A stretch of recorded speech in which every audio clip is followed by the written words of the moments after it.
Day, everybody. I am popping in on what I call Answers with Avalon. So feel free to ask me some questions because I call it Answers with Avalon. But it's just me doing live videos, which I love to do anyway. And today I actually want to share a musing that I had while I was on my run today. Now, I have recently, in the last few months, fallen upon a woman named Teal Swan.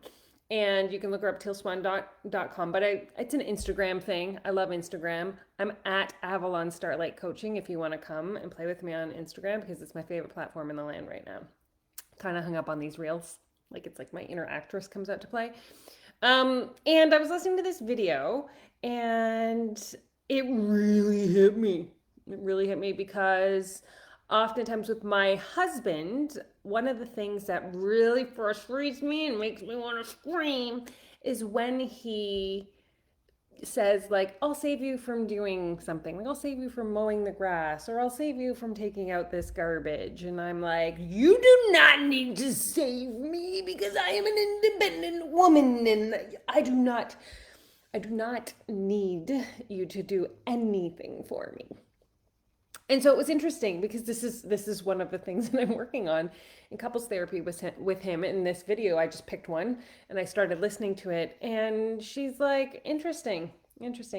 She's like, did you know that men, uh, in order for them to feel like they have an in with you, need to feel needed? It is like this whole idea that we are not separate entities isn't true, which I've known. We talk about divine masculine and divine feminine and the embodiment of these two energies within us. But I believe, and this is now Avalon's belief, is that we have been conditioned, right, out of nurturing our divine feminine fully and wholly. And that we are really trying to live our lives in a way by being men. At least I am, right? I don't need your help. I can do everything for myself. I can run a company. I can clean the house. I can watch the kids. I need nobody. Like, come on. That is such an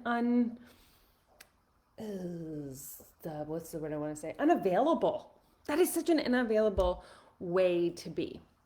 And where it really became prominent for me to recognize myself fully and completely is in a show called Shameless on Netflix. I don't know if you've watched that show, right? If you have, let me know in the little comments, or you can share about this. But Fiona is the main character, and she is impossibly independent. She's impossibly independent because she's had to be. And coming from a house where mental illness was my dominant familial experience, and I felt like I was the responsible one. I kept everybody together. I was the glue. I would take everybody to their appointments. I would do all the shopping. I was the one. I was programmed to be the one. I was conditioned to be the one, but I was fucking proud. Put that badge of honor on, and I was like, I'm the strong one. I keep shit together. But what that did is it created a place where I no longer had the availability or the functionality or the a bit like the I couldn't fucking not be strong, right? Like I couldn't cry, I couldn't let myself be vulnerable, I couldn't let anyone see if something wasn't working in my life. I always had to project and portray how fucking strong I am.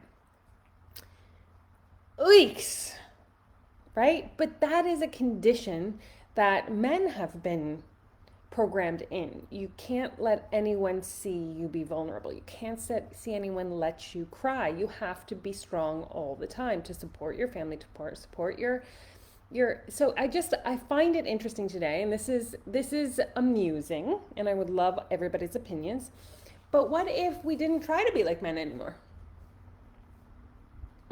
I have been researching the divine feminine for the last year and a half and beginning the practices of embodying more of a feminine energy in my life and my business, breaking down the walls, softening, sharing vulnerability, but true vulnerability, not vulnerability that says, look, I have had hard life too. See this hardship that I've had, and this hardship that I've had, and this hardship as I have as a PowerPoint with no emotion attached to it at all, because that's how I was really good at being like, oh yes, my life has been tragically difficult as well, and I could list it, but there was no feeling it. There was no sharing in the empathy that emotion brought up and brought through, or experiencing it with somebody and honoring that could have invested in a deeper, intimate conversation.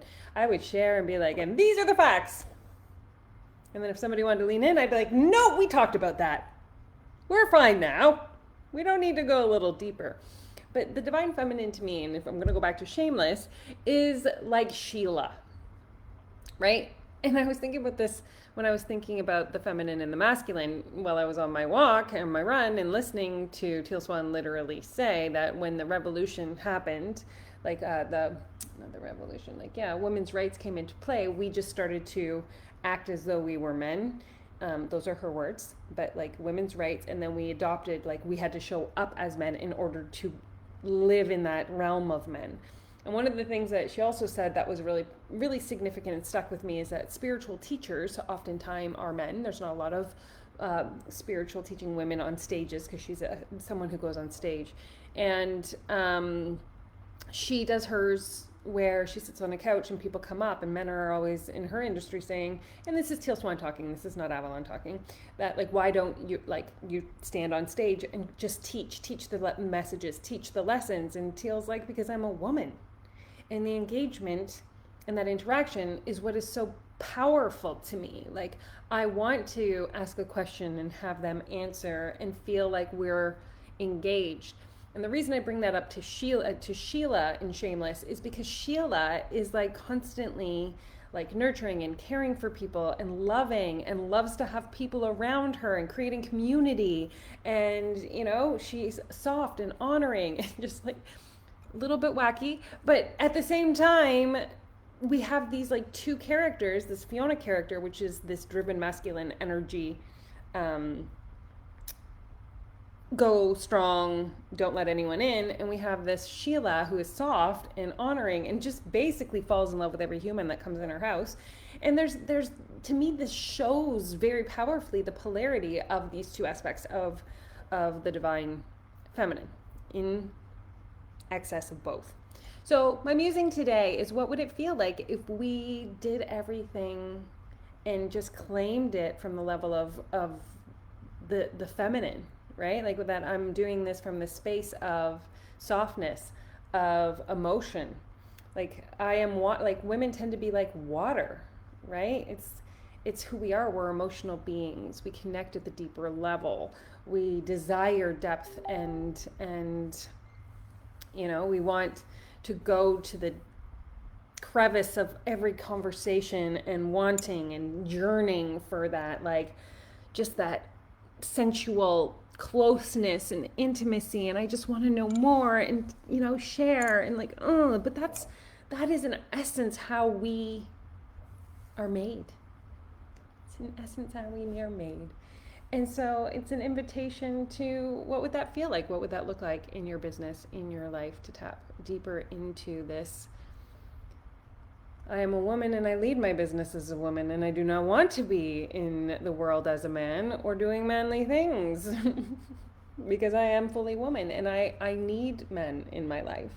I desire men in my life, and I soften to allowing them to support and help me so that I can soften even more into this place of showing them that they have space in their life, in my life, and I get to honor that it's okay to have a door opened for me, or for a man to soften and show me how much he loves me in some form or some way by mowing the grass and taking out the garbage.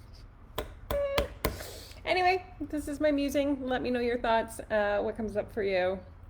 This is an interesting thing that keeps coming forward. And so I just want to continue the conversation.